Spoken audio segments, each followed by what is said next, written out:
Welcome into Between the Pylons. I'm John Camacho. And this is Jacob Waters. And we have a power ranking show after being out last week. Jacob had COVID. I call him Jacob off screen. I just did it on screen for the first time. That's fun. So here we are. Jacob had COVID. And and I didn't post it on the chat for whatever reason. So here we are. We are going to put our power rankings on the screen right now. We are not putting the movement because it's been 2 weeks and we thought, kind of a little reset button. Exactly. Basically a reset at the end of the year. Next week is going to be our last week of power rankings, and what we're going to do is we're going to go back and look through how teams have, progressed throughout the season. So that's going to be fun.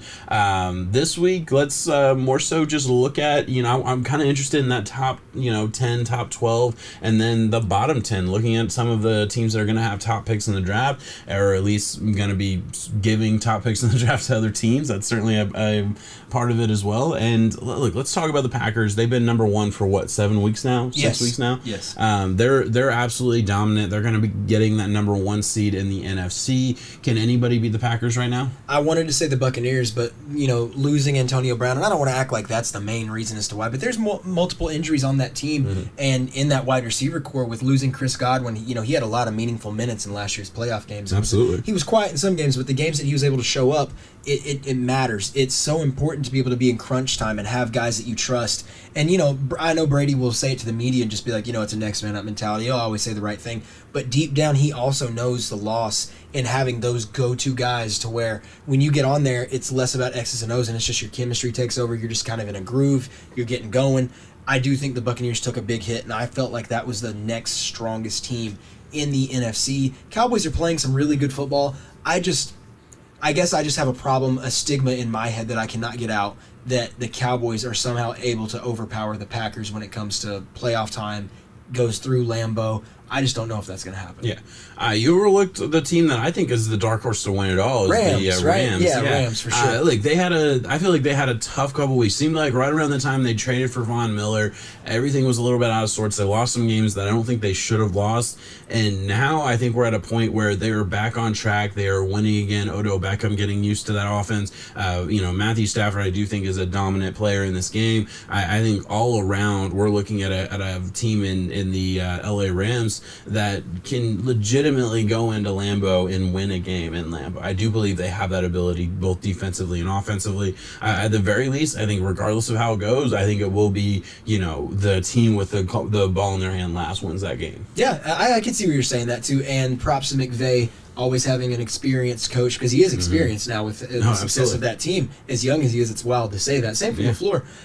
But very experienced coaching. I think that's going to go a long way. I don't see anyone outside of those teams, including the Rams, going back to what I said, really being able to compete overall. Maybe the 49ers can get hot, but then again, the 49ers are still playing football this coming week, and they have to face the Rams, who are very much battling to wrap up that division and continue going. They're not even in the playoffs yet. Yeah, they need to either beat the Rams or lose to the Rams and have the Saints lose to the Falcons, which I would think the Saints beating the Falcons somewhat of a foregone conclusion when they're playing to possibly win a playoff spot. So we'll see what happens there. And then after that, it's the Eagles, one and done most likely. Yeah, probably. Cardinals are on a very, very big skid right now. It's kind of, they just beat the Cowboys. It's not even the skid. They just ended the skid. Yeah. Maybe with Hops coming back in playoffs, it's going to be a different kind of vibe to it. But should we talk about that? We have the Cardinals behind the Cowboys right now, and that's just a respect to the Cowboys or a disrespect to the Cardinals, or are we? I would why say, do we both agree with that? I guess is the real question. Just because the Cardinals coming off of what it has been some lackluster games, some struggle performances,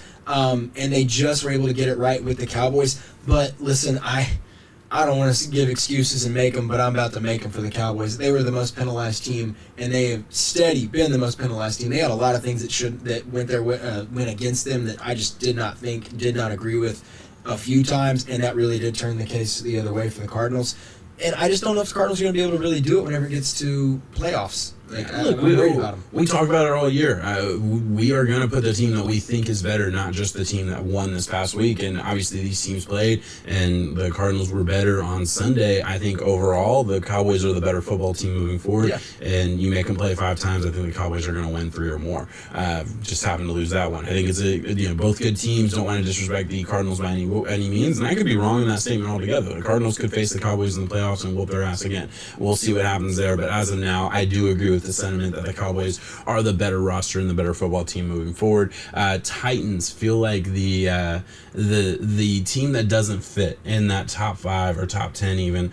Just the team that, I mean, they're the little engine that could a little bit as far as the way they've won games. Obviously, they dominated the Dolphins. That was an ugly, kind of nasty game where they put up a couple meaningless touchdowns in the fourth quarter to make it look a little bit more one-sided than I think it was. I think they really, it was on the back of a Tua fumble inside the opponent's 20 that just put them up, I think, 17-3 at that point, and the Dolphins couldn't get anything done offensively.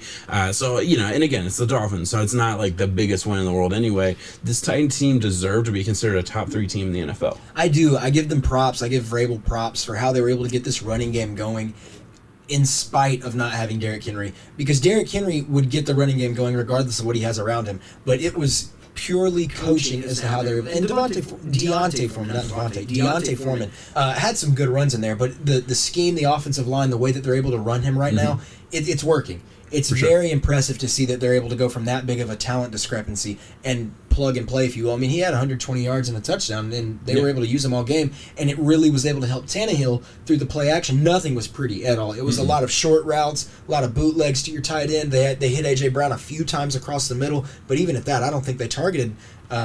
I don't think they completed anything over 20 yards that was down the field.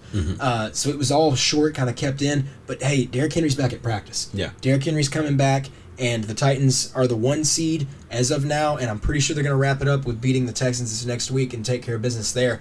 They're a team you don't want to face whenever they have Derrick Henry. Yeah. I'm hoping that him, because I would like to say I'm pulling for the Titans living in Tennessee, so I'm hoping Derrick Henry can get reacclimated back fast. I would like to think that he could, for sure. It just feels like in years past when he's been going, it's just like a truck, and it just keeps on and on and on and on as it goes to the playoffs. Well, that truck had a little bit of maintenance done to it, and it's got to get back.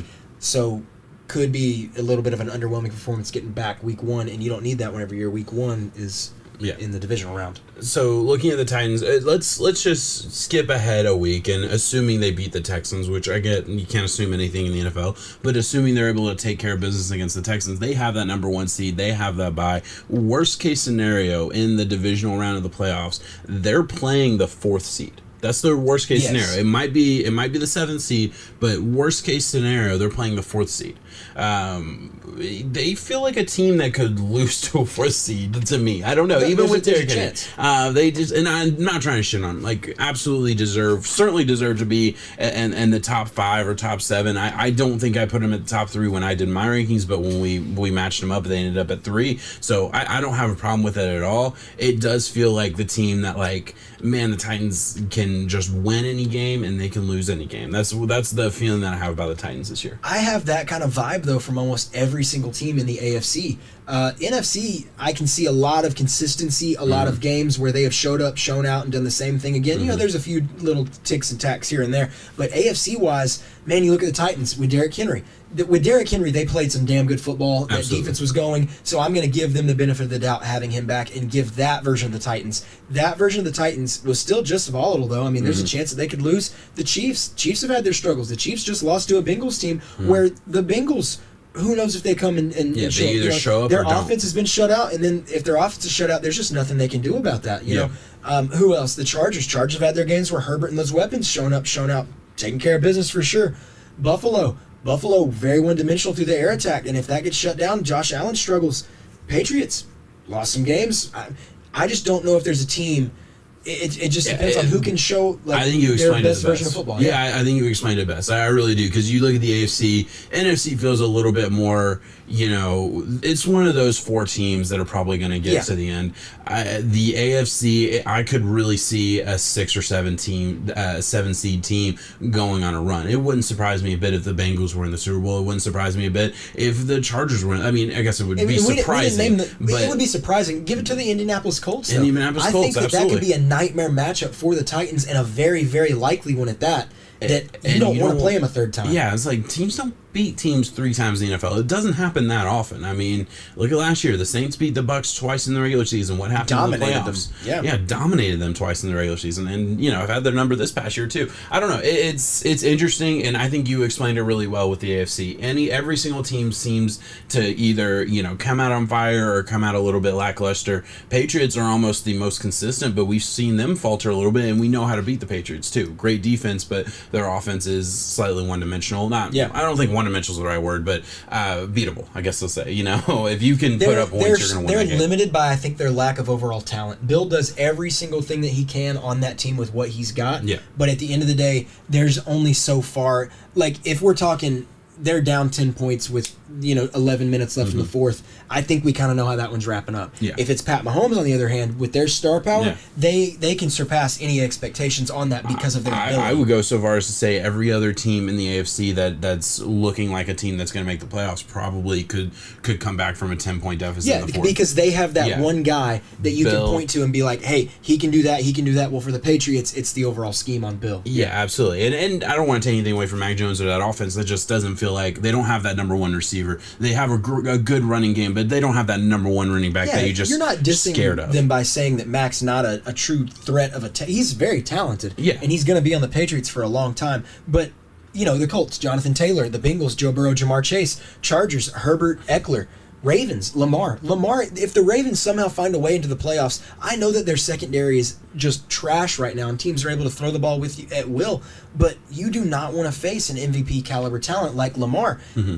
Sure, I don't think that the Ravens might be able to do much, but that could be another nightmare matchup for the Titans. Absolutely. And also, things get very, very heated whenever it's Ravens and Titans in the past, as we've seen. So absolutely. Yeah. Look, I think you're killing it, man. I think I absolutely agree with everything you said. Let's switch gears. Let's look at the bottom half of this power rankings. Let's look at the right side of this list here, and talk about some teams that are going to be picking early on. Obviously, I have had my head in the sand a little bit, doing a lot of draft work, trying to get these draft profiles going up. About to be starting mock draft Mondays pretty soon, so all of this stuff is coming up very soon on the channel, and I have been focusing a lot more on this half of the NFL just because these are the teams that are going to be drafting early and often in the NFL draft, and these are the teams that fan bases are already looking towards the draft. So the Jaguars having the opportunity to draft an offensive lineman, the Giants, the Jets, Texans, Bears, Lions, Seahawks, Panthers. Where are you at with these teams? What is what team, let's just say overall, is the team you're looking to have the biggest bounce back season next year?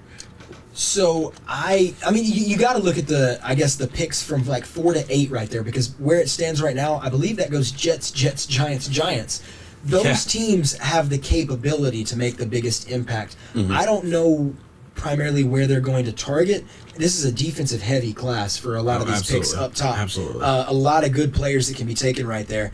And you just got to hope that it could be the Jets and Giants. I think that they have the right coach for both teams. I really like Joe Judge. I know there's been some people come out and speak against him recently and stuff, but I do think that he has a little bit of a talent discrepancy issue on his team, if you will. Robert Saleh and the Jets, I'm hoping that Zach Wilson can be the guy for them so they can use those picks more around the, I guess, what's the real framework skeleton of this team, hopefully, and get it going. I don't know what you think. I know you've been paying attention to more, so who's the guys? Who's man. I think the Giants are in a really good spot, man. Obviously the Giants have they have 2 first-round picks, right? And they're both high. They got the Bears first-round pick too, so they traded back with the Bears, got their first-round pick. So they're going to be in a situation where maybe the Giants can go grab a Kenny Pickett, because I do think, as you said, I think Aiden Hutchinson, the Michigan D end, the Oregon D end. Those guys are going to be top 3 picks. You got an Alabama offensive tackle. I think there's an Ole Miss offensive tackle.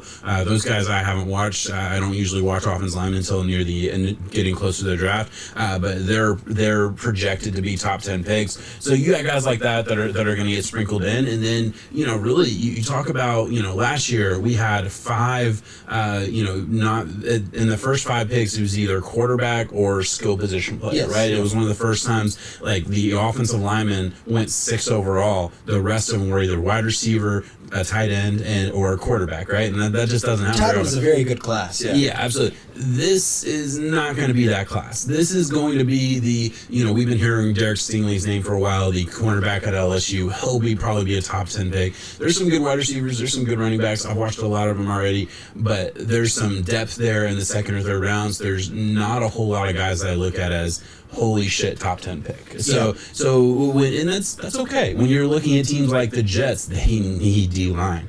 Jets, I think, would be very, very likely to go target a Thibodeau, or if they can get that. I truly feel like they're going to take, for them, a knockout home run pick would be either taking one of the defensive linemen, Hutchinson or Thibodeau, get which one falls to you, and then wrap it up with Stingley. Yeah. Take care of business. Yeah, that is a home run draft. They're probably going to double up on secondary. The Texans are in a weird situation where, okay, they're going to have an early pick. They've been bad for past couple of years where they traded away a lot of their picks. They're finally getting their first round pick back.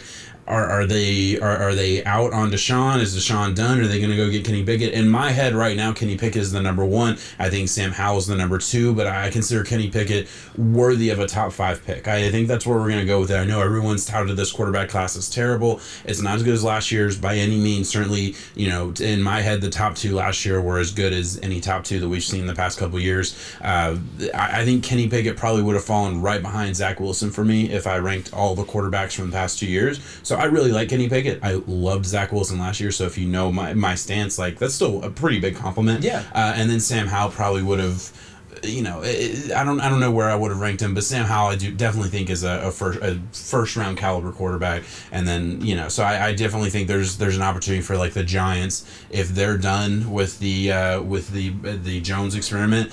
Sam Howell actually makes a lot of sense in New York. I don't know why that fits. I can see that. I'm also very high on Matt Corral early on. Got to do a little bit more looking at it, of course, from top to bottom and stuff. But I think that those 3 will have a lot of first round buzz around them. Right now, Corral's my number 3. And I don't know if Desmond Ritter has haven't gotten announced to him yet. He is going. I haven't gotten to him yet. Okay. He's actually my next guy that I'm going to watch. I like Desmond Ritter a lot. He's strong, tall body. If there's a team that wants a quarterback, like you said, some of those guys early on, but there's a lot, like I say early on. A lot of these top teams don't need a quarterback. So, I mean, we're talking Jags, right around 8, 9, 10 is where quarterback goes. You really look, if you look at our power rankings right now, the bottom guys, the Jags aren't going to draft a quarterback, the Jets aren't going to draft a quarterback, the Bears aren't going to draft a quarterback, and the Seahawks, assuming they keep Russell, aren't going to draft a quarterback. So, I mean, still teams, there always are, but Giants, maybe. We don't know what's going to happen with Daniel Jones. Texans, probably. We're assuming Deshaun's going to be out, but that's a big question mark moving forward.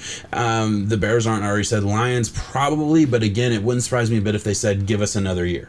It really wouldn't, because they have a serviceable backup style quarterback in Goff that is a fine enough placeholder to get the rest of your talent level up a little bit, and that's really what they need. If it were me, I would go best player available, and I would wait another year on a quarterback. There's always a quarterback in the draft. I don't think you need to rush it. If Kenny Pickett is there for him, I would probably take him. It just purely my opinion. I would probably take him if Kenny Pickett is there. Probably wouldn't trade up for him, and I probably wouldn't take any other quarterback in that top 5 range where they're going to be. Is it safe to say we know the outcome of we have to know the outcome of Deshaun before the draft, right? I think we will. To think in the Texans' favor. Yeah, the Texans, they're going to want those picks, right? So if it's like the Dolphins have been a clear team, the Panthers have been a clear team. So if they want to go get, picks, you look at the Dolphins, they have 3 first-round picks in the next 2 years. They could get all 3 of those plus more, probably, plus a Tua who might be valuable to them, and that might be the move. They have a Panthers who, I don't know where the Panthers are drafting. On ours, we have them at 25th they're team. They're 8 or 9 overall. Okay, right now. so they might really value that Panthers first-round pick, and and they might go for it. I don't know. I would actually think 8 or 9 is probably where you have a little bit of a fall off as far as like top end talent. I can think we already kind of mentioned the top names. You get to after like 6 or 7, you're probably falling off a little bit as far as top tier guys. Not an insult by any means, but it's just where I would be at. I don't know. I definitely think a big trade will be made by the time this draft comes. And regardless of whether the trade is made or not, I guess we get to really see what the Texans know and feel about Deshaun, because a lot of stuff's going to be kept private. But, of course, if they target quarterback, I think we already know kind of what they're doing right there. If I'm the Texans, though, I might do the wait on the quarterback. I'm a very big proponent in making sure that you have something serviceable before. I don't know. Like, a quarterback is more important than like looking at a car like wheels. Having nice fancy rims or anything like that. I would say that's more of your receivers and running backs. But I'm trying to think that offensive line is really what can run the longevity and early success of a career. Also goes hand in hand with coaching. But a lot of these teams that are on the bottom have just different coaches hopping in and out, as if you will. So you try to say the Patriots, that's how they were able to rebound so nice, because of what they have controlling everything. I can't speak on what the Texans have going right now, because I don't know. We don't know. Exactly. No way to know. So if they attach their name to that quarterback before everything else is ready to run, it's just a really hard time for that guy, whoever it is. So God bless him. Yeah, no, look, I do absolutely agree with that. I think that's enough. Obviously, we're gonna start getting more into draft talk as the season goes on, but I did want to just, for the first time on this show, kind of take a look at that bottom 5, bottom 10, and what we should be thinking moving forward, just as kind of a cursory glance. We are going to end this show Fire as we do every. Fire him. Get his ass out. Get him. Yeah, Get him I out. agree. I definitely agree. That's more of a podcast topic, but do you want to talk about quarterback, the coaches that are getting fired? We don't even have to talk We don't about it. have I just want to throw that in there. Zimmer, all No, those. Zimmer isn't that. They asked him, they said, hey, you ready to get a look at Kellen Mond next week? He said, no. I see him every day. Not particularly. Yeah. Oh, that's Douchebag. wild. Get out of here. You build a championship caliber team. Go home. All right. We're going to finish this show out the way we do every week, looking ahead to some of the top matchups. But here's the thing. We've already kind of talked about the top matchups, so we don't really even have to study it very hard. You know what the top matchups are. First of all, Chargers-Raiders, Sunday Night Football. That is a key matchup that decides which team makes the playoffs and which team doesn't, unless, and I think it's worth mentioning, that if the Jaguars somehow beat the Colts, that game doesn't matter at all, and they're both in the playoffs either way. Yes. So that's worth mentioning. The other two matchups that are really worth taking a look at, I'll let you tell them. Saints-Falcons. Saints-Falcons. Saints-Falcons, depending on if the Saints are able to win. That is step 1 to the pivotal matchup. And then the next one would be the 49ers-Rams. If the 49ers win against the Rams, 49ers are in. It doesn't matter what happens. If the 49ers lose and the Saints win, the Saints will take that 7th spot. And the 49ers, who I think are a very capable team, if any team that can just lightning strike twice and get hot when it matters, they would be the scary NFC low seed. Anyone else, I just think they're a one and done. Yeah, I would think the Saints are a very clear one and done in my opinion. So, hey, maybe they get in. Maybe they steal a spot from the 49ers. I'm sure there's a lot of top-tier teams. If I'm a fan of the Rams, if I'm a fan of the Cardinals, Cowboys, any of those teams, Packers, I am rooting for the Rams to win and for the Saints to win. I want no piece of the 49ers, because I can show you matchups in this year or last year where the 49ers have shown up when the lights are brightest. They have beat the Packers. They have crushed them. They can handle the Bucs. They have gone toe-to-toe with them before. They can do it against the Cowboys. You'd want no piece of that right now. None of it. All right, that's it. We will end it right there. Thank you so much for watching. We will be back next week. Peace. 7.